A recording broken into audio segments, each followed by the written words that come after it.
So why am I talking to you? I promise you that is a photo that is relatively recent. It's not one of those glam photos that you sometimes see where people don't look like that anymore. I promise you that is what I look like. But because we're not in the same room this afternoon, I thought there's a pretty picture of me instead.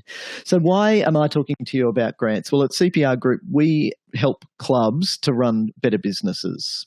So that means, as well as working with councils and state and national sporting bodies on things like master plans, sport and recreation strategies, parks and open space plans, community strategies for things like halls and museums, we help clubs and not-for-profit organisations with planning, training and advice to encourage them to run not like a business, but as the businesses that they are. We've helped secure funding for more than $100 million worth of projects over the last 20 years or so. And while this includes grant writing, we don't really consider ourselves as a straight down the line hired gun for grant writing. Our role is much more about helping clubs and councils with the planning to support their projects that then become great grant opportunities and great grant applications. In the promo for this session, we talked about the changing landscape, and I just wanted to touch on that for a moment because the nature of grants in Australia has changed quite rapidly in Australia, and you'll see that the mainstream media, for instance, has been applying a lot of attention to grants, and maybe for the first time in a long time. And unfortunately, when we hear about grants in the mainstream media, it's often followed by the word rorts. So that has created a different landscape in which we operate at the moment. And in Queensland specifically, there have also been changes with the release of the state sport and recreation strategy that has had a significant change in the way that sports clubs are funded by government in Queensland. Right now, of course, there's likely to be a lot more response and a lot more change in the way that government responds to grants and responds to providing assistance to organisations of all types. And obviously that includes not-for-profit organisations, even right at the front. When it comes to grant writing, the biggest risk is that we delay it, that we leave things go for too long. There's no need to procrastinate when it comes to grants. So right now, we don't know where the next grant application will go or where the next grant opportunity will arise, but it doesn't mean that we can't take any action now. If you get into grant writing with a well-structured project, it's actually really easy. It does take time. It's not the sort of thing that will just come and go very quickly, but that's okay because grants do provide a lot of funding for clubs and organisations of all shapes and sizes. So it is important that we've got a really good and well-structured approach, and that comes from excellent planning. So if we start with good planning at the beginning, then we'll obviously be able to be in a good place to write good grants when we get up to it. Before getting into grant writing, though, I did want to touch on this, which is it's a funny old saying, this not-for-profit, and what it actually means. When I pose this question, it's very often a case that people say not-for-profit means we're not allowed to make a profit. That's definitely not the case.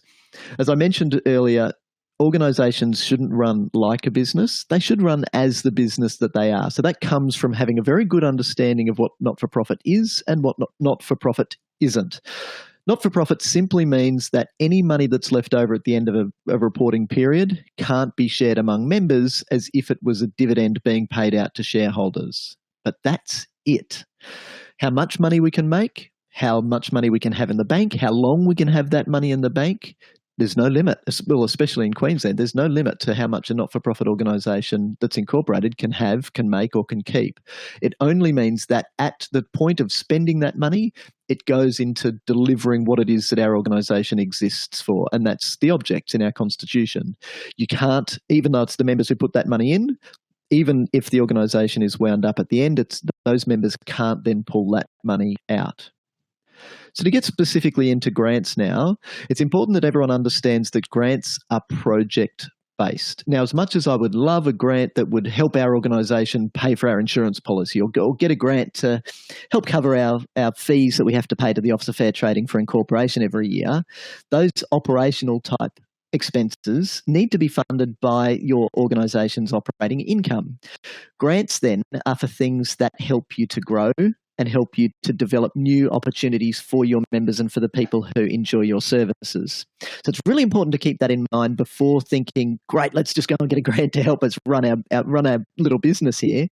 That's not what grants are for. Grants are there to help you grow, as I said, and help you to expand. So if you look at the sorts of projects that are funded by grants, the low-hanging fruit is easy to talk about, things like clubhouse buildings or sporting fields or field lighting or hall upgrades. We can also get grants for equipment. So a rugby club might get a grant for a scrum machine. A cricket club may get a grant for a new wicket roller. A community organisation may get a grant for some new computers for a computer lab. There are also grants that fund programs. So those programs may be organisational programs. So if we're delivering fitness programs for certain members of the community, for instance, but it can also be funding for training programs. So training for your on-field volunteers or even training for committee members in things like good governance and good planning. When it comes to grant writing, probably the best piece of advice I can give is to follow the path of least resistance.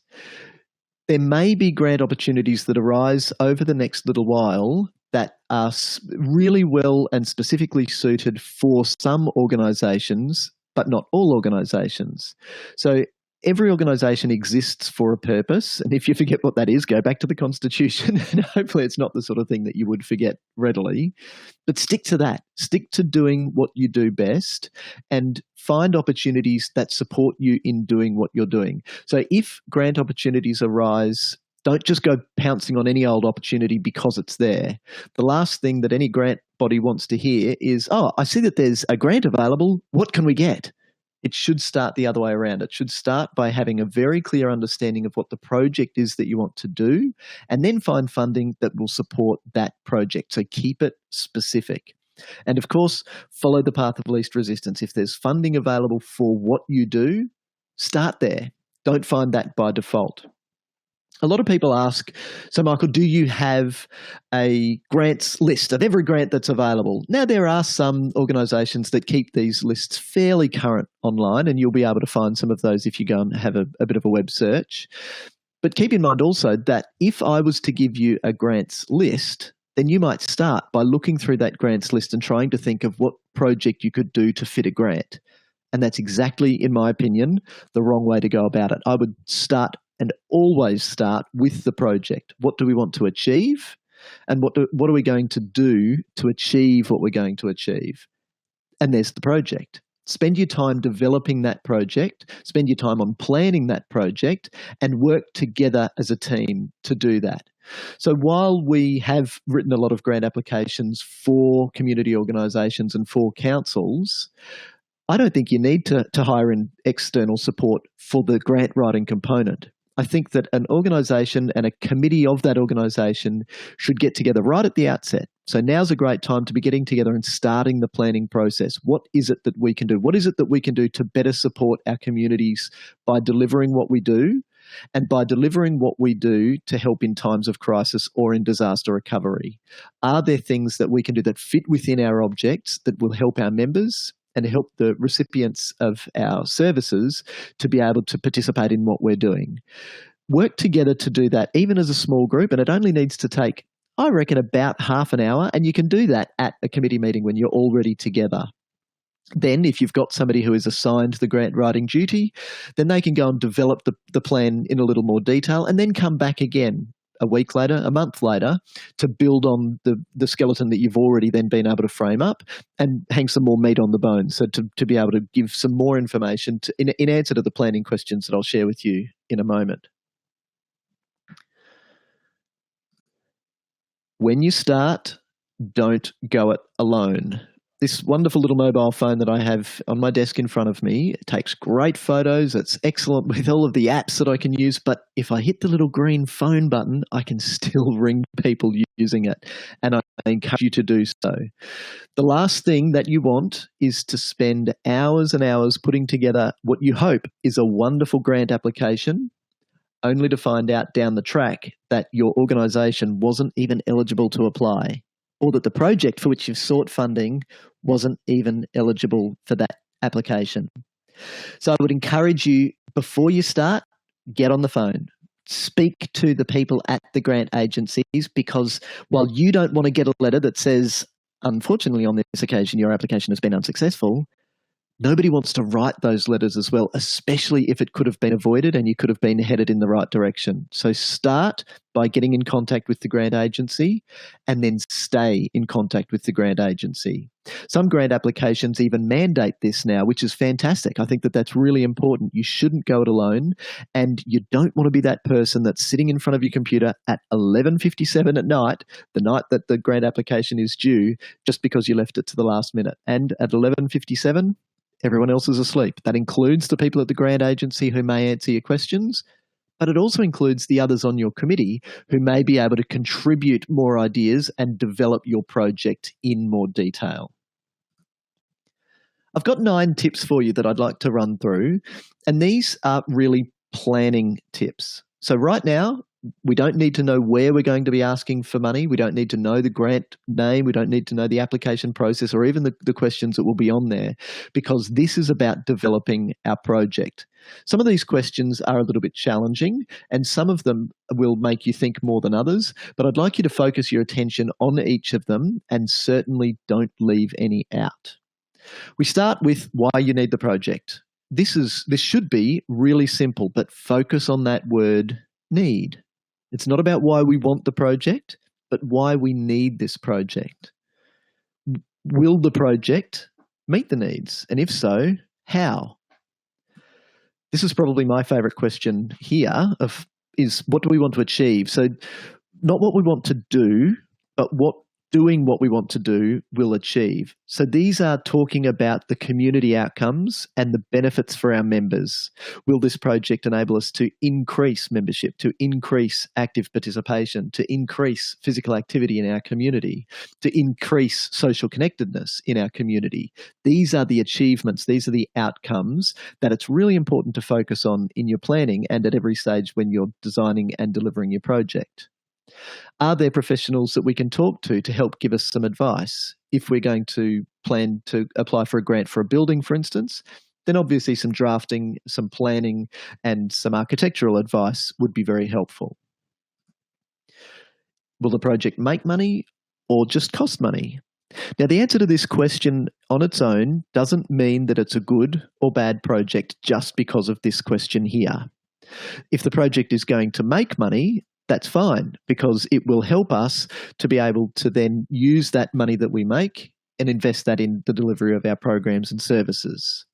If it's going to cost money but not make money, that's also okay, because it then could be more about the outcomes that it's going to achieve, and these are the triple bottom line outcomes. So is it going to have environmental benefits or community benefits, even if it's not going to have financial benefits?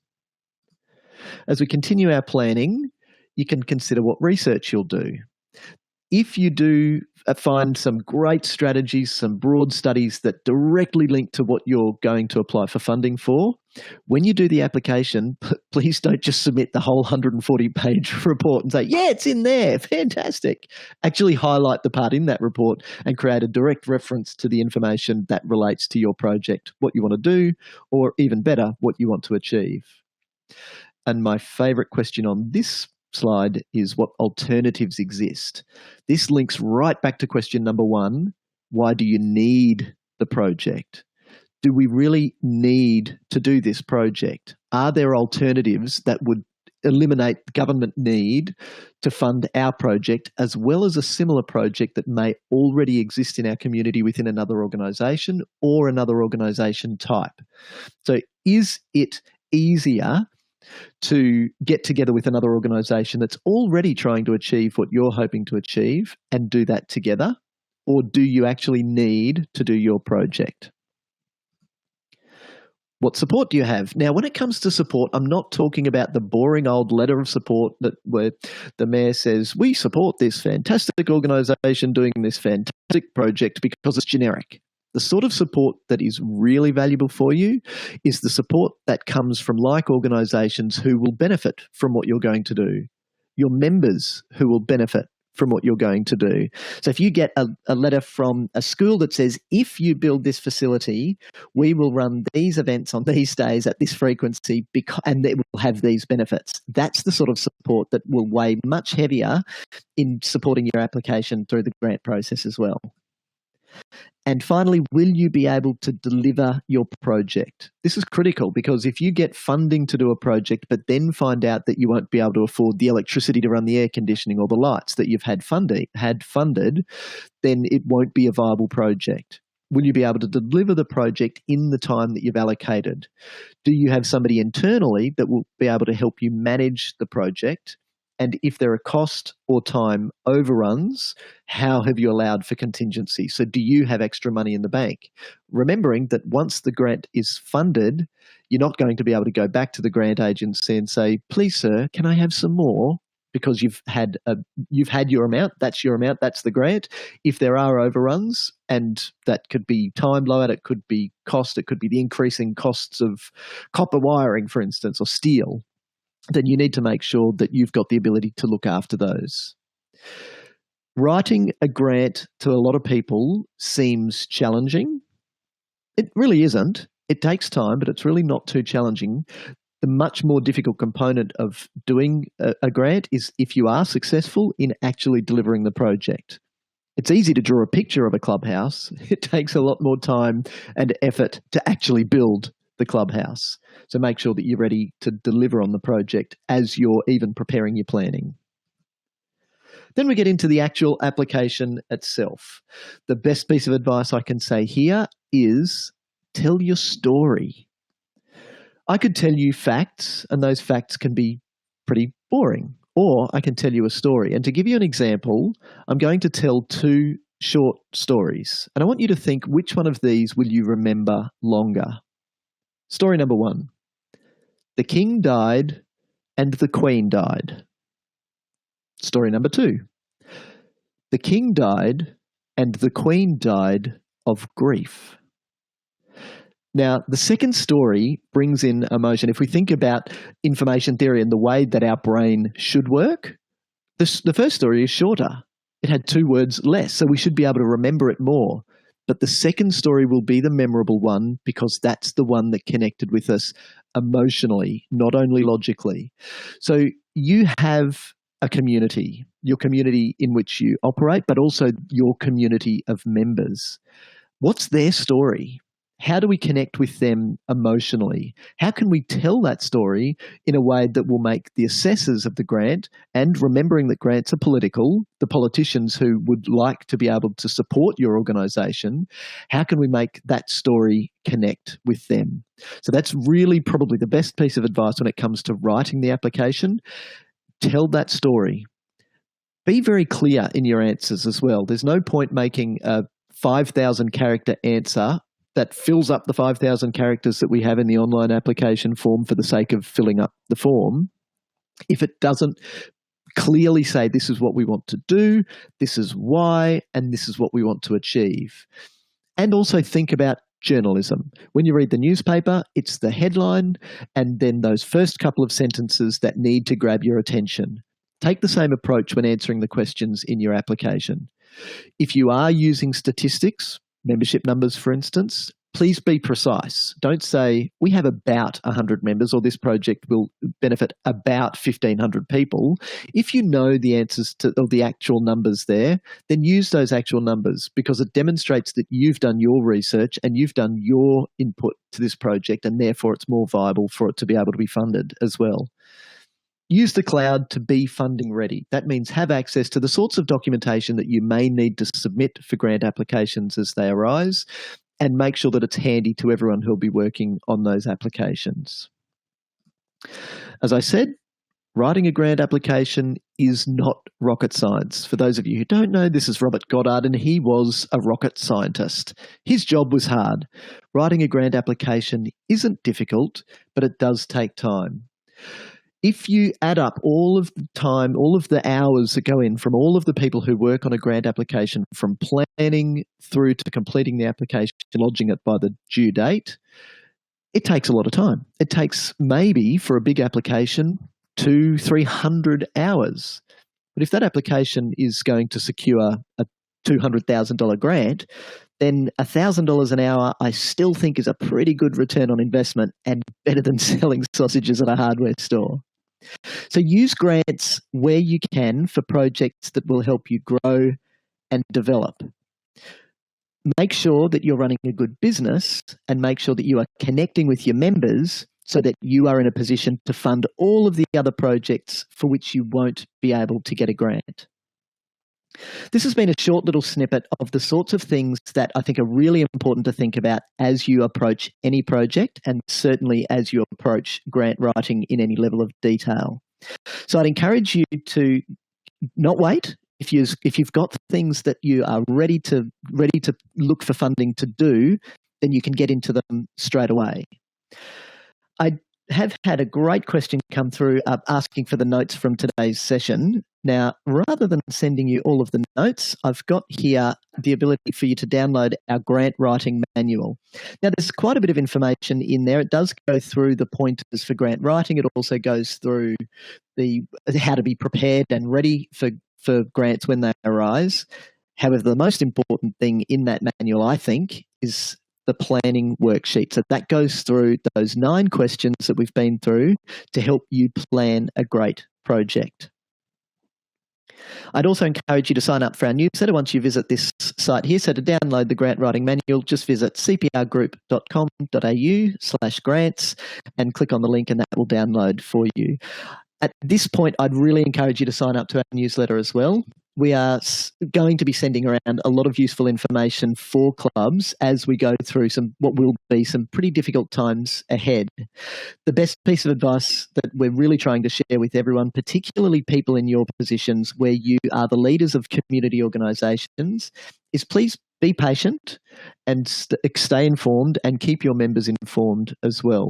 Follow the advice that we're receiving from the people who know best, and be excellent to each other. If everyone is nice to each other, I think that we will really be able to band together and come out of this even stronger.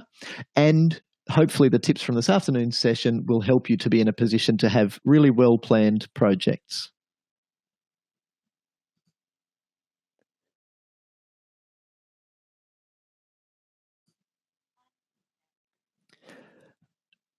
So thank you very much, everyone, for sharing the afternoon with us. I've had a note from Sue from Southern Downs Regional Council who said that she'll also attach the grants manual to her notes that she sends around to everyone in the coming days as well. If you do have further questions and you'd like to get in contact with us, you'll see the contact button on our website, and we look forward to speaking with you all again soon. Thanks very much.